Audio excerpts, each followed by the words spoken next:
విజయ లక్ష్యంపై గురి చూస్తున్నారా? విలువిద్య కథ పూర్తి వివరాలకు చదవండి సాక్షి దినపత్రిక. మెదక్ జిల్లాలో ఏడుపాయల వనదుర్గామాత ఆలయం వారం రోజులుగా జల దిగ్బంధంలో కూరుకుపోయింది.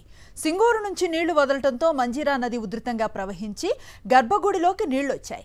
గర్భగుడిలోకి వెళ్లే అవకాశం లేకపోవడంతో అర్చకులు రాజగోపురంలో ఉత్సవ విగ్రహాన్ని ఏర్పాటు చేసి భక్తులకు అమ్మవారి దర్శనాన్ని కల్పిస్తున్నారు. భక్తులకు ఎటువంటి ఇబ్బందులు కలగకుండా అన్ని ఏర్పాట్లు చేశారు. వనదుర్గా ప్రాజెక్టు వైపు భక్తులు ఎవరూ వెళ్లకుండా పోలీసులు బారికేడ్లను ఏర్పాటు చేశారు. భారీ వర్షాల కారణంగా శ్రీ ఏడుపాయల వనదుర్గా భవాని గర్భాలయం సింగూరు నీరు వదలడం వల్ల మొత్తానికి అమ్మవారి యొక్క గర్భాలయం బంద్ చేయడం జరిగింది. ఆ 5-6 రోజుల నుంచేమో అమ్మవారికి అభిషేకం ప్రాతకాలంలో లేచి అమ్మవారికి అభిషేకం, నిత్య నివేదన, మంగళహారతి, మంత్రపుష్పం చేసేవాళ్ళం.